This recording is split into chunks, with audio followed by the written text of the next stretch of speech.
Bonsoir à tous, bienvenue pour la vidéo sur la première maquette Lego Technique, comme je l'ai annoncé précédemment. Voici en fait le tout premier modèle que j'ai acheté, qui à l'époque était quand même d'une valeur d'un montant de 100 euros. Voilà, c'est un gros 4x4 comme vous pouvez le voir avec des suspensions avec un circuit électrique qui permettent au véhicule d'avoir une position haute ou basse, un treuil électrique, des lumières qui s'allument et des portes papillons quoi. Voilà, je vous présente ce modèle. À l'époque, je l'avais acheté. Il m'a fallu attendre plusieurs mois avant de pouvoir, accéder à cet achat. Voilà, ça a été chose faite. Comme la plupart des modèles Lego Technique, souvent ils sont accompagnés d'un deuxième modèle qui nous permettent d'avoir deux versions pour un même modèle quoi. Donc forcément à nouveau dépenser 100 euros, mais on a l'avantage d'avoir deux modèles sur la même carcasse, je dirais. Voilà, le modèle le plus commercialisé, c'est le 4x4. Et après, celui qu'on peut obtenir si on rachète une deuxième fois le même véhicule, c'est ce buggy qui est là. Voilà, qui lui aussi possède avec le circuit électrique un treuil, comme vous pouvez le voir devant. Donc sur le petit 4x4, sur le gros 4x4, pardon, on le voit pas, mais il est ici, là, juste au niveau des lumières. Voilà, donc là on en a déjà pour 200 euros. Comme je vous l'ai expliqué dans mes vidéos, c'est des achats qui m'ont demandé du temps pour pouvoir les acquérir, quoi. Forcément là aujourd'hui je pourrais pas vous montrer le modèle là tout seul et le modèle là tout seul parce que comme je l'ai expliqué, avec les deux modèles j'ai réalisé ma propre création que je vais vous présenter là maintenant dans la vidéo quoi. À première vue, c'est un modèle de 4x4 civil, quoi. Assez proche du Hummer, j'ai envie de dire quand même, quoi, parce qu'il est vachement imposant avec ses grosses roues, sa belle carrosserie, tout ça, quoi. Voilà, et après on a le modèle du buggy qui lui aussi est vraiment fait pour le 4x4 quoi, lui. Beaucoup plus rustre, plus agressif et moins imposant que le gabarit du 4x4 quoi. Voilà, et en réfléchissant, quoi, en regardant les deux modèles, je me suis dit, tiens, s'il faut, il y a moyen de les assembler. J'ai réfléchi, et je me suis orienté vers un modèle de 4x4 civil, proche du Hummer, mais avec des fonctions militaires un peu intégrées, quoi. Je vais vous montrer maintenant le résultat et toutes les petites fonctions que moi j'ai ajoutées en bricolant, parce que la plupart du temps malheureusement on a quelques portes qui s'ouvrent, mais le détail est pas assez poussé pour l'ouverture des capots, les banquettes arrière ou ce genre de choses quoi. Donc moi j'ai vraiment intégré tout un tas de systèmes qui pourraient faire croire que ça pourrait exister quoi. Voilà, en me reprochant du réalisme le plus authentique et vrai possible. Voilà, je vais vous présenter mon premier modèle. Voilà, en direct, quoi. Voilà le bébé. Je vais essayer de pas trop bouger. Comme vous pouvez voir, vraiment une calandre hyper imposante. Avec le treuil, j'ai gardé la fonction première. Les plaques d'immatriculation.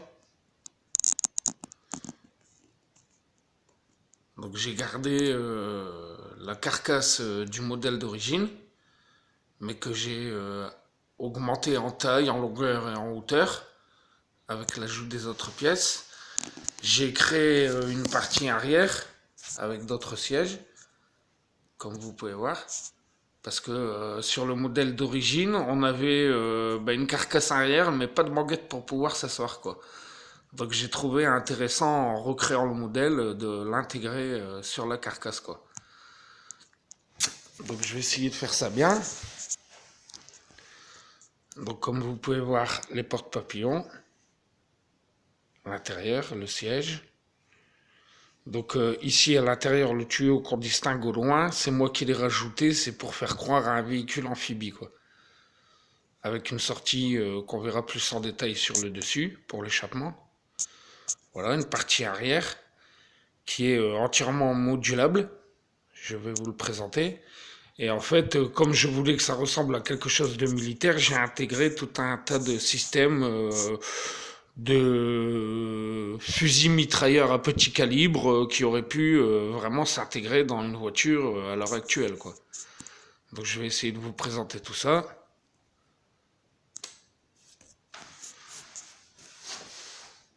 Donc comme vous pouvez voir, la, la direction est fonctionnelle. On a les suspensions, les engrenages qui fonctionnent, que je vous montrerai en détail en dessous. Le treuil avec manivelle, ici.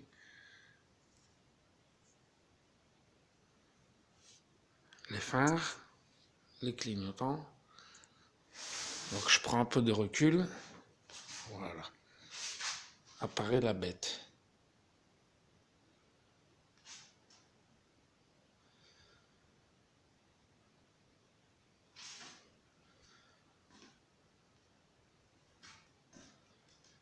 Comme vous pouvez le constater, il est très très massif. Donc, les modifications apportées. Voilà, comme vous pouvez voir, un très large capot. Donc on a bien sûr les clignotants, les lumières, tout ce qui pourrait permettre au véhicule de rouler sur la route. Voilà, le moteur, avec les pistons qui fonctionnent bien sûr.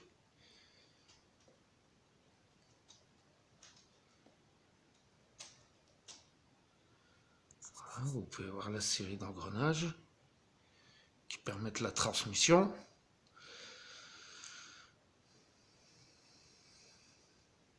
Les lumières. Et donc après moi tout ce que j'ai rajouté, ben, c'est toute une série de choses qui auraient pu ben, en fait voilà quoi, faire de cet engin un véhicule militaire quoi, avec une tourelle à 4 canons rabattable à l'intérieur mais qui gêne en rien au moteur. Donc après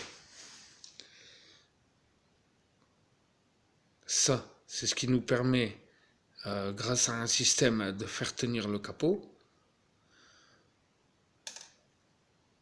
avec des petits clapiers qui sont là. Ici, on a un missile dissimulé qui peut sortir grâce à une transformation. Regardez, hop, hop, et ici.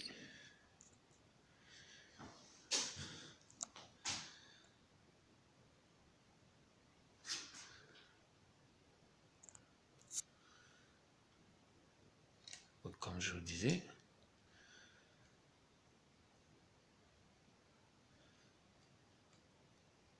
on emboîte et on a le deuxième à côté. Donc tout ça, c'était pas sur, c'est sorti de mon imagination, hein, c'était pas sur le plan, c'est moi qui l'ai inventé et créé. Donc de suite, ça donne tout de suite une autre allure. Et donc grâce à la levée du capot, on obtient un angle de lance-missile qui pourrait être réaliste quoi. Parce que grâce au poids de la carcasse, on n'aurait quasiment pas de recul avec le petit missile tiré. Donc les suspensions fonctionnelles, gérer les garde-boue, et même ici, on a une série de petites tourelles qui peuvent pivoter et qui seraient, je pense, facilement réalisables à l'heure actuelle en 2020. Quoi. Donc voilà, un de chaque côté.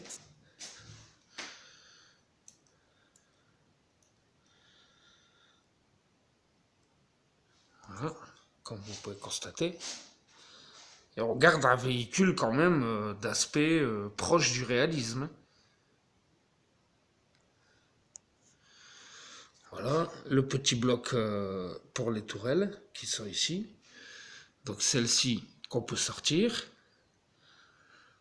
Donc on pourrait facilement intégrer une personne qui le gère manuellement ou par un système électrique. Les porte-papillons.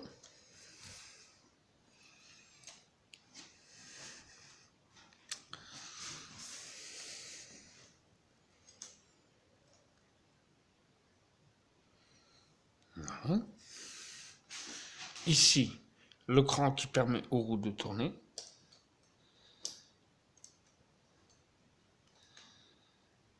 Voilà. Donc, après ici, vous pouvez apercevoir le fameux échappement pour permettre au véhicule d'être amphibie, avec le tuyau là-bas qui passe.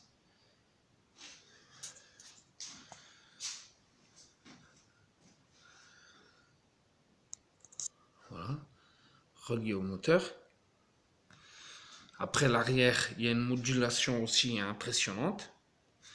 Donc là aussi un ajout de petites tourelles. Qui pourraient être facilement des petits fusils auto-mitraillettes autoportés. Voilà, ici idem.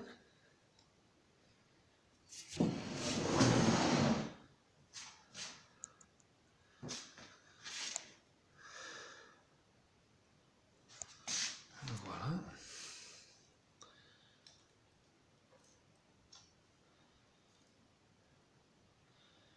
Les feux arrière. Donc là, ici aussi pareil. On a tout un tas d'options qui nous permet de pouvoir ouvrir ou fermer à notre guise. Voilà.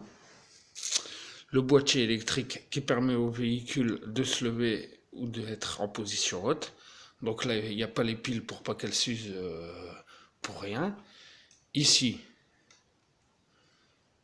donc, par les petits pivotis, mon appui main arrière.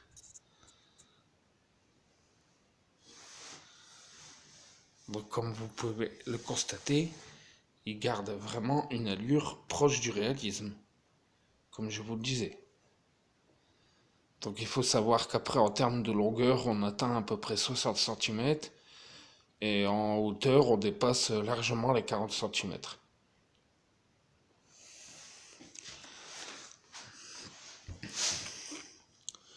L'intérieur.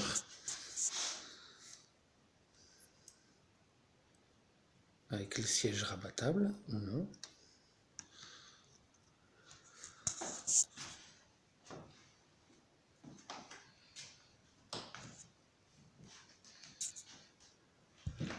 Vous voyez, on a vraiment un cockpit, les barres de renfort.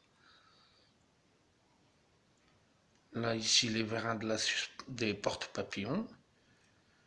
Encore une fois, les sièges.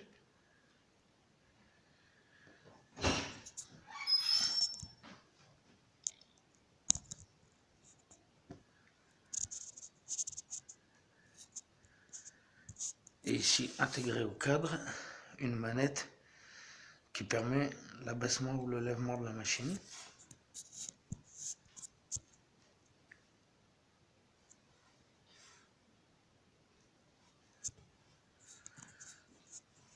Voilà. Donc maintenant, je vais refermer tout ça. Et je vais vous montrer la partie arrière qui, elle aussi, est modulable.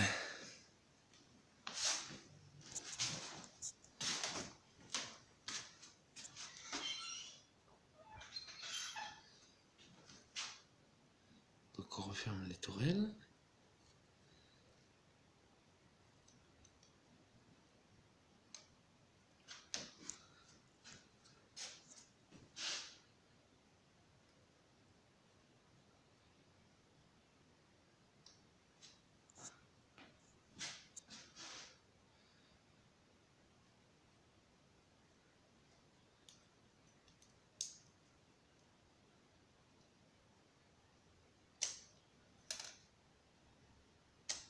Voilà.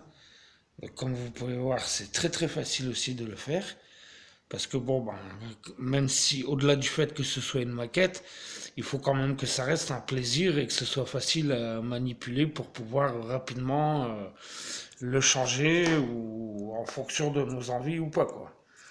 Donc ça aussi, c'est quelque chose qu'il faut penser lors de la création de la maquette, quoi. Bon, après, je suis pas le meilleur, hein, mais bon, voilà, c'est déjà pas mal. Avec beaucoup de patience, de la matière grise, on obtient quand même des résultats qui sont assez surprenants. Donc voilà, je vais aller fermer l'arrière. Comme vous pouvez voir, il est très très joli. Moi, ça reste mon modèle préféré, quoi. En même temps, c'est le premier. Donc ici, on lève, on abaisse les deux vérins, on referme la malle. Voilà, de suite, on a tout de suite un 4x4 prêt à aller sur la route, quoi.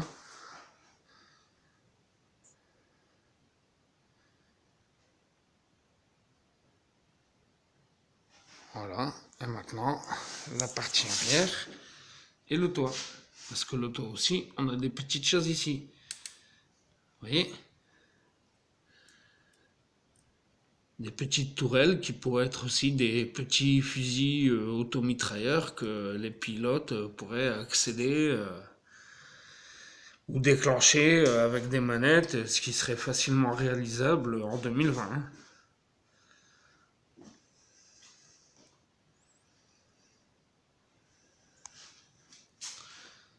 Donc voilà. Et donc après, la partie arrière, qui elle aussi est très surprenante. Donc voilà, le dessus qui se lève. Ici, on a ça, vous avez vu? Hop, je le bascule à l'arrière. J'ouvre. Et on peut commencer à apercevoir la partie arrière. Donc on va faire la même chose de l'autre côté.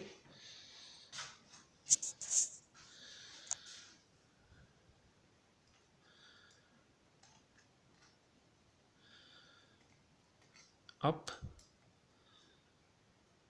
Hop. Voilà. Encore une fois l'arrière qui se ouvre à nous. Et là aussi, j'ai intégré des petites tourelles. Donc soit des tireurs peuvent se mettre debout et être protégés par ça et tirer ici, ou ici, ou soit on garde la protection abaissée. Et ici les petites tourelles fusil mitrailleurs peuvent tirer tout en roulant. Ou éventuellement les tireurs ont des zones dégagées ici. Et en cas de conflit, peuvent les refermer et ainsi être à nouveau protégés un peu plus, quoi. Voilà. En gardant les tourelles sorties, bien entendu.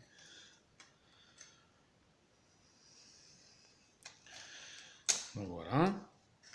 Et à l'intérieur, une fois de plus, les petits sièges qu'on peut faire bouger pour avoir forcément accès plus facilement à la mécanique ou au boîtier électrique. Que ce soit dans le réel ou avec ma maquette. Donc voilà les amis, comme je vous dis, si on réfléchit un peu, il est facile de créer des choses. Donc voilà. Écoutez les amis, j'espère que cette petite vidéo vous aura plu, que ma création vous aura plu aussi.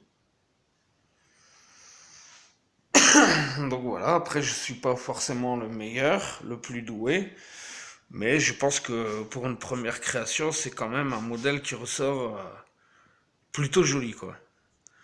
Donc voilà, on va lui redonner son allure en fermant tout.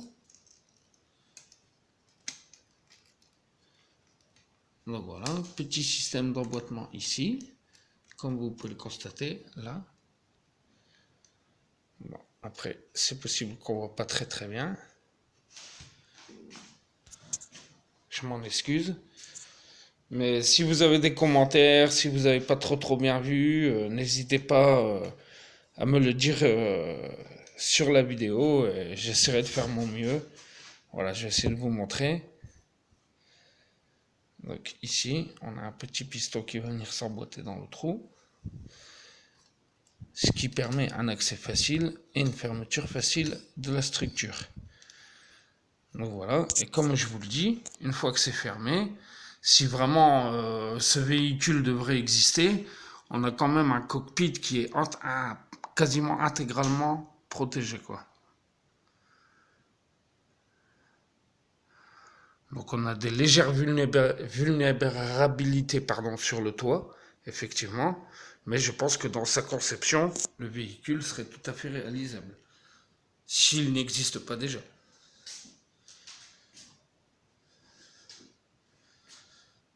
Donc voilà les amis. Je mettrai des photos un peu plus détaillées via Facebook ou Instagram pour ceux qui suivent, s'ils veulent plus de détails, quoi. Voilà les amis, je finis de fermer.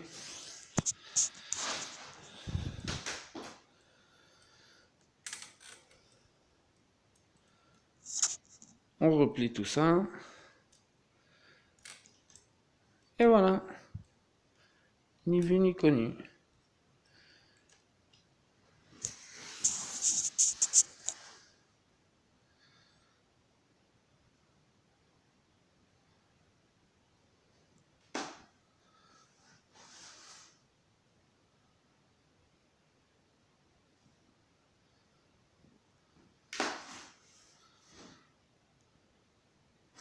Regardez-moi cette agressivité au niveau de la calandre, quoi. Je vais essayer de mettre mon bras à côté. Vous vous rendiez compte quand même. La taille du truc, quoi.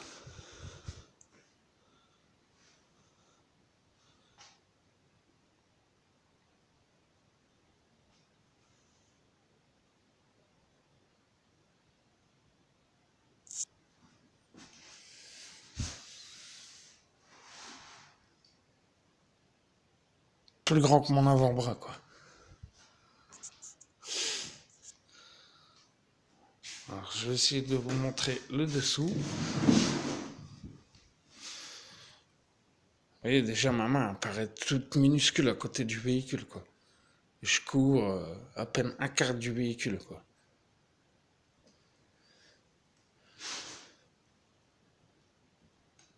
Donc voilà ce que je vous disais. Effectivement, en dessous, on peut s'apercevoir qu'il y a effectivement tout un tas d'assemblages qui permet vraiment aux calandres, aux rotules, aux cardans de pouvoir fonctionner comme si c'était une vraie, quoi.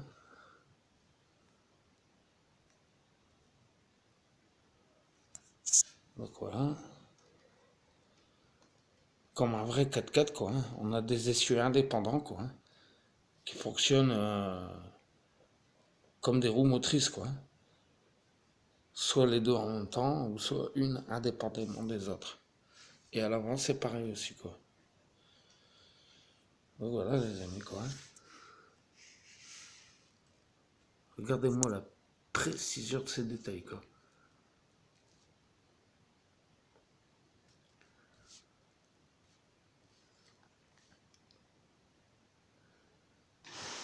Voilà ce qui fait que j'aime vraiment les Lego techniques, quoi.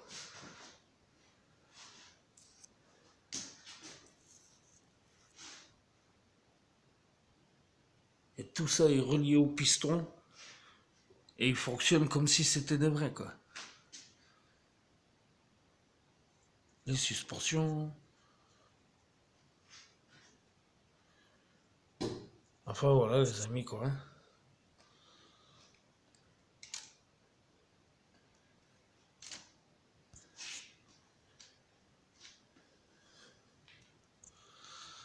Donc voilà les amis. C'était la première vidéo de ma toute première maquette. Et de ma première réalisation. Eh bien écoutez, j'espère que ça vous aura plu. Donc voilà, je vous remonte le petit modèle d'origine. donc qui est celui-ci, assemblé à celui-ci, et qui nous donne ceci. Donc voilà les amis, j'ai passé un bon moment avec vous, j'espère que ça n'aura pas été trop long, que ça vous aura plu, que vous serez nombreux à mettre des petits commentaires ou des petits pouces bleus. Et ben, à très vite pour une prochaine maquette dans la rubrique Lego Technique. Voilà, merci de me suivre la famille, plein de bisous, à très vite et bon courage à tous et à très vite pour de nouvelles aventures. Ciao ciao, bisous tout le monde.